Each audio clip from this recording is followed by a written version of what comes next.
everyone, my name is Talia and I'm your guide in this intoMUSIC adventure. In this video we will talk about the SPECTROGRAM, a web app and one of the experiments in Chrome Music Lab. It is a very interesting resource to teach music production.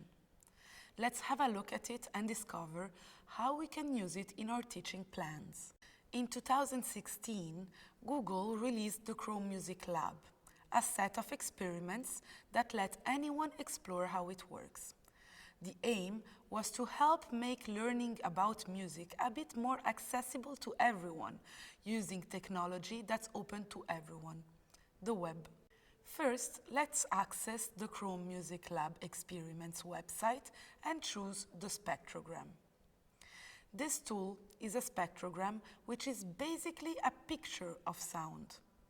It shows the frequencies that make up the sound, from low to high, and how they change over time from left to right.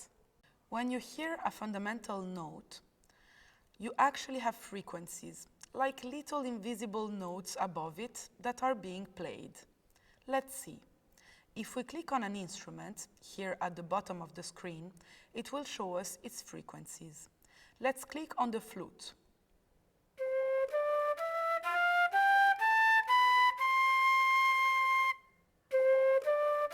The largest one on the bottom is the actual note that we hear. The little ones above it are the frequencies that are also being played and that give the flute its unique sound or its unique character. Let's check the difference of frequencies on other instruments like the harp.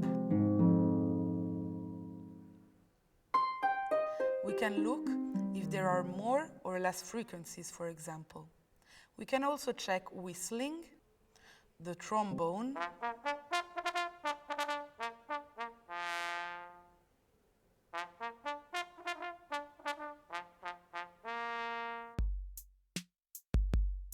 drum machine, birds, a modem, or a wine glass.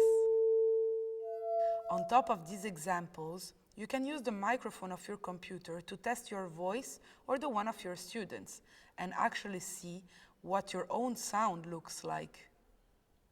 We just have to click on the microphone, allow the browser to access it, and start singing or even playing an instrument that we have at disposal.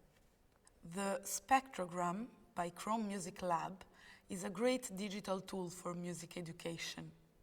For the student, it links a certain listened sound to a scientific visual image of it.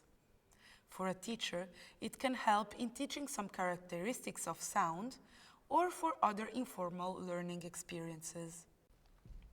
Go check out our examples and lesson plans for how to integrate the spectrogram in the classroom on intomusic.info. And don't forget to check out the music basics, music appreciation, and music creation tools that we explored here at intoMUSIC. What do you think of the spectrogram? How would you use it in your classroom? Leave a comment below and exchange with fellow music teachers around Europe. Thank you for watching.